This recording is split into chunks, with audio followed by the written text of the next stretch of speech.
കേരളത്തിൽ വർദ്ധിച്ചുവരുന്ന ലഹരിക്കെതിരെയും ആഭ്യന്തര വകുപ്പിൻ്റെ എക്സൈസ് വകുപ്പിൻ്റെയും അനാസ്ഥയ്ക്കെതിരെയും കോട്ടയം കളക്ടറേറ്റിലേക്ക് KSU മാർച്ച് സംഘടിപ്പിച്ചു. വ്യാഴാഴ്ച ഉച്ചയോടെ നടത്തിയ മാർച്ച് സംഘർഷത്തിൽ കലാശിച്ചതോടെ പോലീസ് സമരക്കാർക്ക് നേരെ ജലപീരങ്കി പ്രയോഗിച്ചു. സംസ്ഥാന വ്യാപകമായി നടത്തുന്ന സമരത്തിൻ്റെ ഭാഗമായാണ് KSU കോട്ടയത്തും സമരം നടത്തിയത്. സർക്കാരിനും ആഭ്യന്തര വകുപ്പിനുമെതിരെ മുദ്രാവാക്യം മുഴക്കിയാണ് വിദ്യാർത്ഥികൾ കളക്ടറേറ്റിലെത്തിയത്. മാർച്ച് പോലീസ് തടഞ്ഞതോടെ ബാരിക്കേഡ് വിദ്യാർത്ഥികൾ മറികടന്നു. സമരം സംഘർഷത്തിന് വഴിമാറിയതോടെ പോലീസ് കണ്ണീർ വാതകം പ്രയോഗിച്ചു. വനിതകൾ ഉൾപ്പെടെയുള്ളവർക്ക് നേരെയായിരുന്നു കണ്ണീർ വാതക പ്രയോഗം. DCC പ്രസിഡന്റ് നാട്ടകം സുരേഷ് സമരം ഉദ്ഘാടനം ചെയ്തു. സമരക്കാരെ പിന്നീട് പോലീസ് അറസ്റ്റ് ചെയ്ത് നീക്കി. News bureau, Kottayam.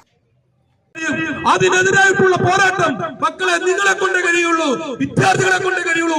ആ പോരാട്ടത്തിൽ നിന്ന് നിങ്ങൾ പുറകോട്ട് പോകരുത്. ഈ നാട്ടിൽ സമാധാനപരമായി ജീവിക്കുന്നതിന്, ലഹരിയുടെ ഉപയോഗം ഇല്ലാതാക്കുന്നതിന്, ലഹരി കച്ചവടം ഇല്ലാതാക്കുന്നതിന് അതിനു വേണ്ടിയിട്ടുള്ള പോരാട്ടം KSU ഏറ്റെടുക്കണം എന്ന് മാത്രം പറഞ്ഞുകൊണ്ട് നിങ്ങൾക്ക് അഭിവാദ്യങ്ങൾ നടന്നുകൊണ്ട്